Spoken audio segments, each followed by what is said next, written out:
नमस्कार, राजस्थान सुपर 100 देख रहे हैं आप। मैं हूं आपके साथ मनीष शर्मा। चलिए शुरू करते हैं सुपरफास्ट खबरों का सिलसिला। नेशनल टेस्टिंग एजेंसी की ओर से आज देश भर में medical entrance test NEET exam होगा। देश में 3,863 सेंटर पर ये पेपर पेन बेस्ड एग्जाम होगा। स्टूडेंट्स को कोरोना फ्री होने का सेल्फ डिक्लेरेशन फॉर्म भरकर सेंटर पर देना होगा। राजस्थान में 269 सेंटर पर 1,08,000 स्टूडेंट रजिस्टर्ड हैं, जबकि कोटा में 44 सेंटर पर 18,500 स्टूडेंट्स की परीक्षा देने की संभावना है। परीक्षा दोपहर 2 से शाम 5 बजे तक होगी। तकनीकी शिक्षा राज्य मंत्री सुभाष गर्ग ने दावा किया कि परीक्षा में पूरी सावधानी बरती जाएगी। छात्र सैनिटाइजेशन के बाद एग्जाम हॉल में प्रवेश करेंगे। मास्क पहनकर ही परीक्षार्थियों को आना होगा। बीकानेर में कल नीट की परीक्षा का आयोजन होगा। राजकीय डूंगर कॉलेज में भी नीट परीक्षा का सेंटर बनाया गया। डूंगर कॉलेज में परीक्षा की तैयारियों को अंतिम रूप दिया गया।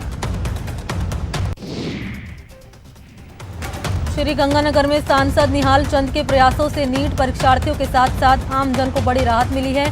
परीक्षार्थियों की सुविधा के लिए रेल प्रशासन ने आज एक दिन के लिए विशेष ट्रेन चलाई है। इस स्पेशल ट्रेन से श्री गंगानगर हनुमानगढ़ क्षेत्र के परीक्षार्थियों और उनके परिजनों को बड़ी राहत मिल पाएगी। आज Shri Ganganagar Bathinda passenger special train सुबह 7 बजे से रवाना हुई है।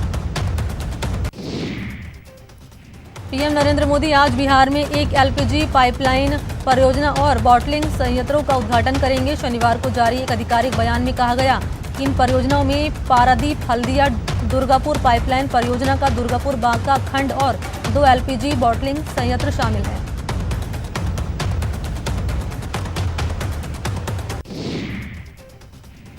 लद्दाख में स्पंगुर गैप में भारत और चीन के जवान राइफल रेंज में हैं। एक और जहां चीन ने हजारों सैनिकों, टैंकों और होवित्जर को तैनात किया है, तो वहीं दूसरी ओर भारतीय सेना भी हाई अलर्ट पर है। केंद्रीय गृह मंत्री अमित शाह शनिवार देर रात दोबारा एम्स में भर्ती हुए हैं। कोरोना से उबरने के बाद से ही उन्हें हेल्थ से जुड़ी समस्याओं से जूझना पड़ रहा है। 31 अगस्त को ही उन्हें एम्स से डिस्चार्ज किया गया था। सोनिया गांधी अपने बेटे राहुल गांधी के साथ अमेरिका के लिए रवाना हो गई हैं। सोनिया गांधी का अमेरिका में रूटीन हेल्थ चेकअप होना है। ये जानकारी कांग्रेस प्रवक्ता रणदीप सुरजेवाला ने ट्वीट करके दी है। सोनिया गांधी और राहुल गांधी के वापस आने के बाद संसद के सत्र में शामिल होंगे।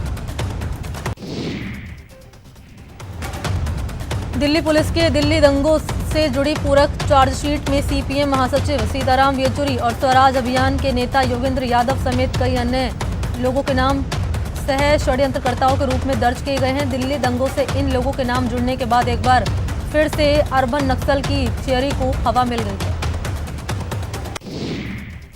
ऑक्सफोर्ड यूनिवर्सिटी और एस्ट्राजेनेका पीएलसी की ओर से विकसित की जा रही कोविड-19 वैक्सीन का ट्रायल ब्रिटेन में वॉलंटियर के बीमार होने के बाद रोकना पड़ा था। अच्छी बात ये कि इसे दोबारा शुरू किया जाएगा। इस संबंध में ऑक्सफोर्ड यूनिवर्सिटी का बयान सामने आया है। कंगना रनौत और महाराष्ट्र सरकार के बीच विवाद काफी बढ़ा हुआ है। इसी बीच कंगना रनौत महाराष्ट्र के राज्यपाल भगत सिंह कोश्यारी से आज मुलाकात करेंगी। माना जा रहा है कि इस मुलाकात में कंगना रनौत राज्यपाल के सामने बीएमसी द्वारा उनके दफ्तर को तोड़े जाने और सुरक्षा को लेकर अपनी बात रख सकती है। नारकोटिक्स कंट्रोल ब्यूरो की मुंबई यूनिट ने सुशांत सिंह मामले में ड्रग डीलर करमजीत सिंह आनंद उर्फ केजे को गिरफ्तार किया। केजे के पास से गांजा और चरस बरामद किया। इसके अलावा ड्यून एंथोनी फर्नांडिस समेत 2 ड्रग्स पेडलर को दादर वेस्ट इलाके से पकड़ा गया, जिनके पास से 500 ग्राम गांजा मिला है। अवमानना केस में दोषी ठहराए जाने के बाद वकील प्रशांत भूषण फिर से सुप्रीम कोर्ट पहुंच गए। उन्होंने कहा कि इस मामले में खुद कोर्ट ही अभियोजक और निर्णयकर्ता होता है। ऐसे में सही फैसला नहीं होता, इसलिए अलग बेंच में सुनवाई का अधिकार दिया जाना चाहिए। सीएम गहलोत ने राज्य में नजूल सरकारी संपत्तियों को चरणबद्ध और समयबद्ध तरीके से निस्तारित करने के निर्देश दिए। सीएम ने अधिकारियों से इन संपत्तियों का जनहित में उचित उपयोग में लाने के बाद रिपोर्ट तैयार करने के लिए कहा है। गहलोत शनिवार को सामान्य प्रशासन, मोटर गैराज विभाग एवं संपदा विभाग की समीक्षा कर रहे थे। उन्होंने कहा कि दिल्ली स्थित राज्य सरकार के संपत्तियों के बारे में अधिकारी मौके पर जाकर रिपोर्ट तैयार करें। बैठक में एस्टेट विभाग के अधिकारियों ने प्रदेश में नजूल पड़ी संपत्तियों के बारे में प्रस्तुतिकरण दिया है। अधिकारियों ने बताया कि राजकीय संपत्तियों की प्रभावी निगरानी के लिए ऑनलाइन सॉफ्टवेयर तैयार किया जा रहा है। मुख्यमंत्री ने प्रदेश के विश्राम गृहों की व्यवस्थाएं और सुदृढ़ करने के निर्देश दिए। उन्होंने मोटर गैराज में वाहनों की उपलब्धता के बारे में भी जानकारी ली है। सीएम ने निर्देश दिए कि राजकीय आवासों का आवंटन पारदर्शिता के साथ हो सके, इसलिए आवश्यकतानुसार नियम में संशोधन किया जाए। प्रदेश सरकार ने पत्रकारों को गंभीर बीमारी की स्थिति में दे आर्थिक सहायता को दोगुना कर 2 लाख रुपए करने की घोषणा की। सीएम गहलोत ने शनिवार को यह घोषणा की। वो राजस्थान संवाद की साधारण सभा और सूचना एवं जनसंपर्क विभाग की समीक्षा बैठक की अध्यक्षता कर रहे थे। सीएम अशोक गहलोत ने पत्रकारों के लिए रियायती दरों पर भूखंड आवंटित करने के लिए योजना पर काम जारी रखने के निर्देश दिए हैं। बैठक में सीएम ने पत्रकार कल्याण कोष से पत्रकारों को गंभीर बीमारी में दी जाने वाली सहायता राशि को 1 लाख से बढ़ाकर 2 लाख रुपए करने का फैसला किया। साथ ही पहले केवल 6 गंभीर बीमारियों पर ही सहायता राशि मिलती थी। अब इस सीमा को हटाते हुए सभी गंभीर बीमारियों पर 2 लाख रुपए तक की सहायता राशि देने का फैसला किया। मेडिकल डायरी योजना के तहत अब सभी पत्रकार दवाई ले सकेंगे। सीएम ने बैठक में सभी पत्रकारों को मेडिकल डायरी योजना का लाभ देने के निर्देश दिए। शनिवार को सीएम अशोक गहलोत ने कोरोना की समीक्षा की। इस दौरान उन्होंने कोरोना के हालात की जिलेवार समीक्षा की। इस मौके पर सीएम ने हेल्थ प्रोटोकॉल की सख्ती से पालना पर जोर दिया। इसके अलावा सीएम ने कोरोना के ज्यादा मामले वाले इलाकों पर विशेष फोकस के भी निर्देश दिए। सीएम आवास पर आयोजित बैठक में चिकित्सा मंत्री रघु शर्मा, सीएस राजीव स्वरूप समेत कई कोर ग्रुप से जुड़े अफसर मौजूद रहे। गुर्जर नेता कर्नल किरोड़ी सिंह बैसला के जन्मदिन पर हिंडौन सिटी में गुर्जर आरक्षण मामले को लेकर गुर्जर आरक्षण संघर्ष समिति की बैठक हुई, जिसमें कर्नल किरोड़ी सिंह बैसला और उनके बेटे विजय बैसला समेत कई गुर्जर नेता शामिल हुए। इस दौरान केंद्र सरकार से एमबीसी आरक्षण विधेयक को 9वीं अनुसूची में डालने के साथ ही राज्य सरकार के गुर्जरों के साथ हुए समझौते की पालना करने की मांग की गई। गुर्जरों ने 15 दिन में मांग पूरी नहीं होने पर प्रदेश भर में महापंचायत और दिल्ली कूच की भी चेतावनी दी।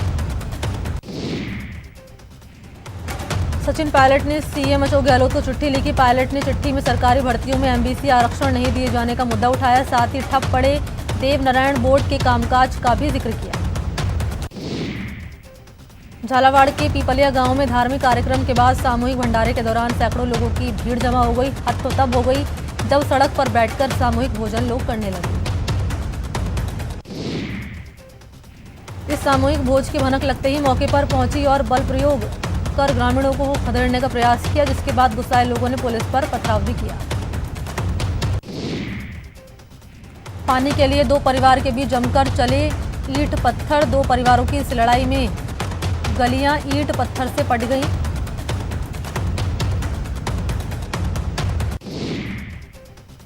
भरतपुर में कामा कस्बा के धीमर मोहल्ला में महिलाओं में पानी के टैंकर से पानी भरने को लेकर विवाद हो गया। महिलाओं की आपसी कहासुनी के बाद विवाद इतना बढ़ गया कि दोनों ओर से पुरुष और बच्चे भी आमने सामने आ गए। मामला यहीं नहीं रुका, एक पक्ष के लोगों ने छत पर चढ़कर दूसरे लोगों पर पत्थर बरसाना शुरू किया, जिसके बाद दोनों पक्षों में जमकर पथराव हुआ। ईंट पत्थर फेंके गए। पथराव के दौरान मोहल्ले में अफरा तफरी मच गई। सूचना मिलने पर मौके पर पहुंची कामा थाना की पुलिस ने घायलों को उपचार के लिए अस्पताल पहुंचाया और दोनों पक्षों से समझाइश कर मामला शांत कराया। कोटा में कलयुगी बहू की शर्मनाक तस्वीर सामने आई है। ये मामला विज्ञान नगर थाना इलाके का है, जहां एक बहू अपनी सास से मारपीट करती है। उसकी हरकत सीसीटीवी में कैद हो जाती है। पीड़ित बुजुर्ग महिला ने बेटी और रिश्तेदारों की मदद से पुलिस में शिकायत दर्ज कराई है। पुलिस ने सीसीटीवी फुटेज की मदद से मामले की जांच शुरू की है। सीकर के प्रसिद्ध खाटू श्याम जी मंदिर के बैंक अकाउंट से 20 लाख रुपए उड़ाने का मामला सामने आया। बैंक स्टेटमेंट निकलवाने पर इसका खुलासा हुआ। मंदिर कमेटी के बैंक खाते से 8 अगस्त को 9,93,000 और 24 अगस्त को 9,95,000 रुपए का फर्जी चेक बनाकर निकाले गए हैं। पुलिस के मुताबिक मोहम्मद शेख अनवर जहीर उल शेख नाम के शख्स ने जाली चेक के जरिए इस फर्जीवाड़े को अंजाम दिया। मामला सामने आने के बाद मंदिर कमेटी ने खाटू श्याम जी थाने में मामला दर्ज कराया। चित्तौड़गढ़ पुलिस ने टैंकर से डीजल चोरी करते हुए 2 आरोपियों को गिरफ्तार किया। साथ ही पुलिस ने डीजल से भरा टैंकर और उपकरण जब्त किया। ओसड़ी टोल नाका हाईवे स्थित भैरूनाथ ढाबे के पीछे पुलिस ने दबिश दी, जहां कुछ व्यक्ति प्लास्टिक की केन समेत अन्य संसाधनों से टैंकर से तेल निकालते पाए गए, जो पुलिस को देखकर भागने लगे, जिन्हें पुलिस ने घेर कर पकड़ लिया। ढाबा मालिक और टैंकर चालक को गिरफ्तार करने के साथ ही मौके पर 75 लीटर डीजल निकाला जा चुका था। टैंकर से 20,000 लीटर डीजल जब्त किया गया। अलवर के उद्योग नगर थाना क्षेत्र में एक युवक की संदिग्ध परिस्थितियों में मौत हो गई। सूचना के बाद पुलिस ने शव का पोस्टमार्टम कराकर परिजनों को सौंप दिया। सीकर में कल्याण अस्पताल के सामने युवक ने खुदकुशी की कोशिश की। इसके बाद उसे बेहोशी की हालत में अस्पताल के ट्रॉमा सेंटर में भर्ती कराया। पुलिस को उसके पास से 13 पन्नों का सुसाइड नोट भी मिला है। कोटा की कैथून थाना पुलिस ने एक बाइक चोर को गिरफ्तार करने में सफलता हासिल की। आरोपी के कब्जे से पुलिस ने 2 चोरी की मोटरसाइकिल भी बरामद की। आरोपी से कई और वारदातों का खुलासा होने की आशंका है। सीकर की बलारा थाना पुलिस ने बिना नंबर कैंपर गाड़ी में रखे हथियार जब्त कर आरोपी को गिरफ्तार किया। आरोपी रवा निवासी अब्दुल वाहिद है, जो मारपीट के इरादे से हथियार लेकर घूम रहा था।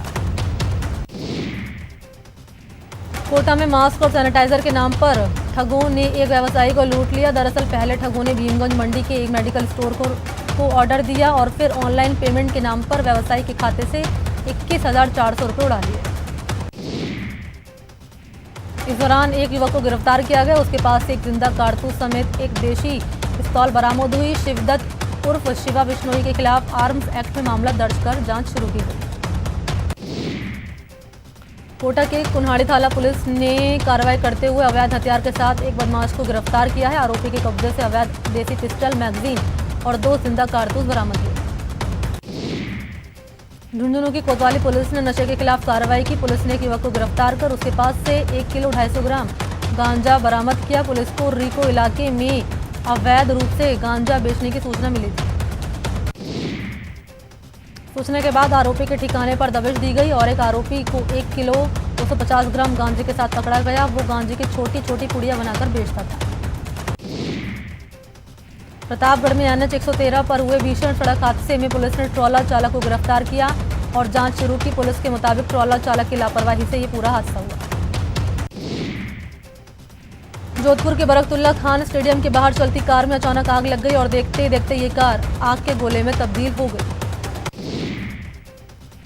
कार में आग लगने से इलाके में सनसनी फैल गई। गनीमत रही कि ड्राइवर ने कार से कूदकर अपनी जान बचाई और लोगों की मदद से किसी तरह आग पर काबू पाया। सीकर के फतेहपुर शेखावाटी में बेकाबू ट्रक बाप बेटे को कुचल दिया। इस हादसे में बेटे की मौके पर मौत हो गई और बाप गंभीर रूप से घायल हो गया। सवाई माधोपुर के गंगापुर सिटी में जलोखरा के पास कार और बाइक में भिड़ंत हो गई, जिसमें बाइक सवार 2 युवकों में से एक की घटनास्थल पर मौत हो गई। गंभीर रूप से घायल दूसरे युवक को अस्पताल में भर्ती करा दिया गया है। चूरू के गांव देपालसर के पास हुए सड़क हादसे में 2.5 साल की बच्ची समेत 3 लोग घायल हो गए। सड़क पर अचानक नीलगाय आ जाने से पिकअप अनियंत्रित होकर पलट गई, जिससे यह हादसा हो गया। बीकानेर के गोगा सर्किल पर एक ओवरलोड बस ने सड़क के बीच लगे बिजली के तारों को तोड़ दिया। बिजली के तार टूटने के साथ ही सड़क पर झूलने लग गए। सूचना पर पुलिस ने तारों को ठीक कराया। सवाई माधोपुर के चौकड़ी गांव से बनास नदी में बही 6 साल की बच्ची का शव टोंग के चूरिया गांव में मिला। पुलिस ने पोस्टमार्टम के बाद शव को परिजनों को सुपुर्द किया। श्री गंगानगर मुख्यालय पर गौशाला रोड पर खुले मैनहोल में एक बाइक गिर गई, जिसके बाद आसपास के लोगों ने बाइक सवार को बड़ी मशक्कत के बाद नाले से बाहर निकाला। बता दें कि श्री गंगानगर में नाले की सफाई का काम पूरा होने के बाद नगर परिषद ने नालों को पूरी तरह से ढकवाया नहीं है और जगह जगह नाले के मैनहोल खुले पड़े हुए हैं, जिससे आए दिन कोई न कोई हादसा होता रहता है। कोटा में खेत में पानी पिलाते समय बिजली का करंट लगने से एक किसान गंभीर रूप से झुलस गया। किसान को MBS अस्पताल में भर्ती कराया।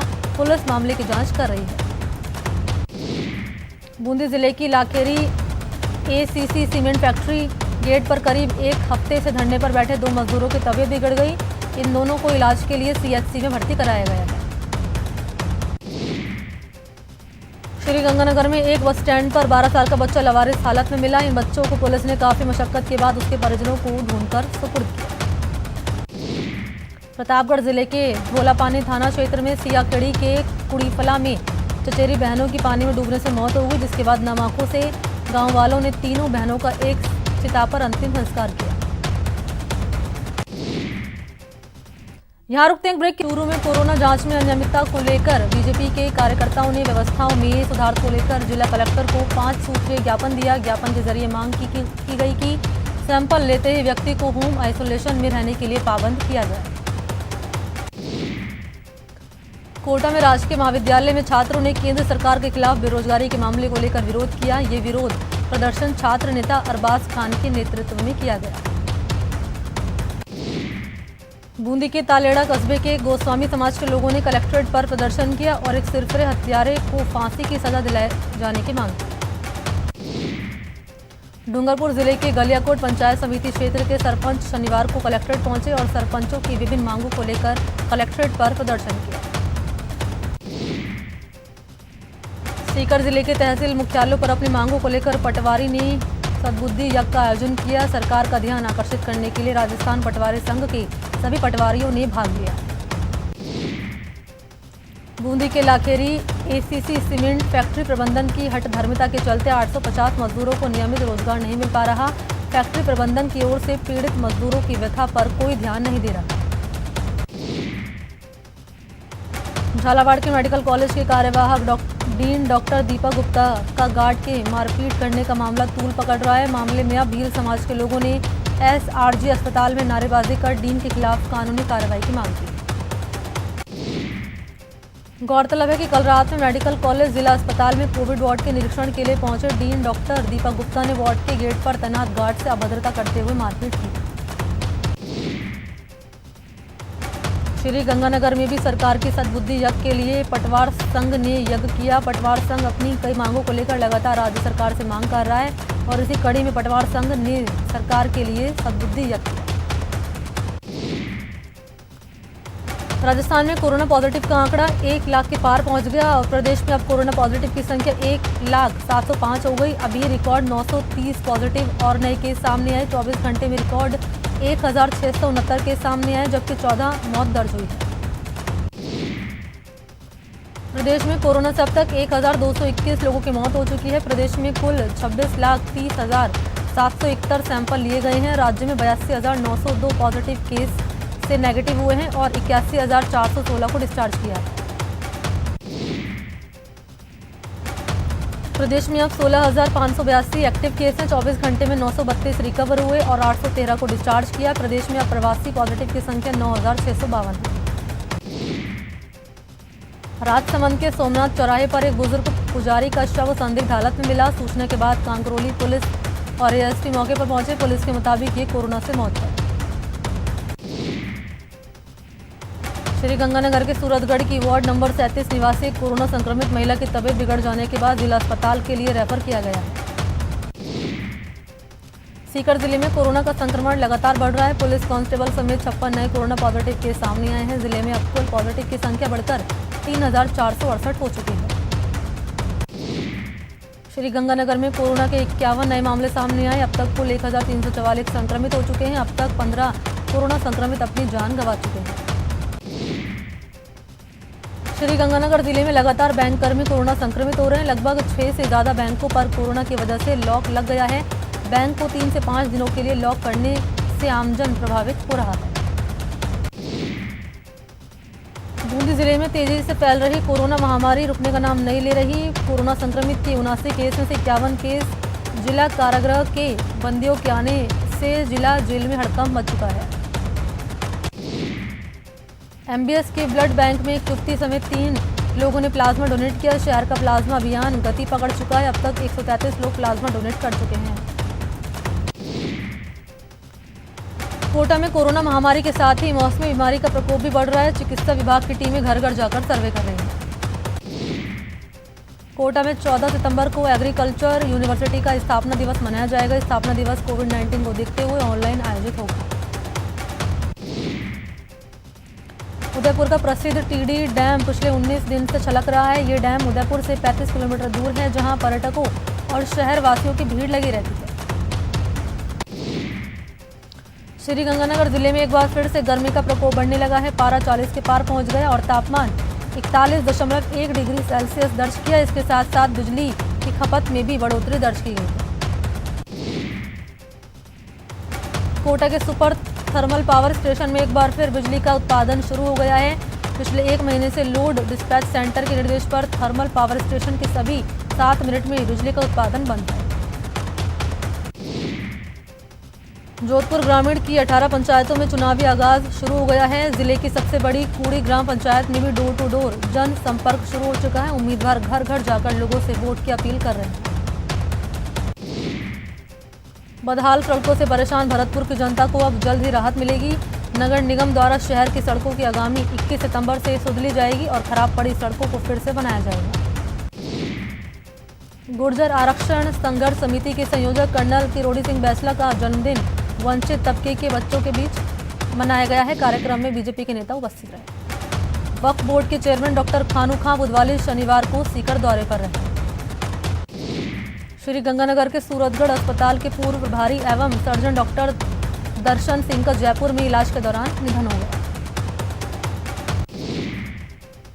बाड़मेर में केंद्रीय कृषि राज्य मंत्री कैलाश चौधरी ने कृषि वैज्ञानिकों की अन्य टीम के साथ भारतीय कृषि अनुसंधान परिषद के खेतों का अवलोकन किया।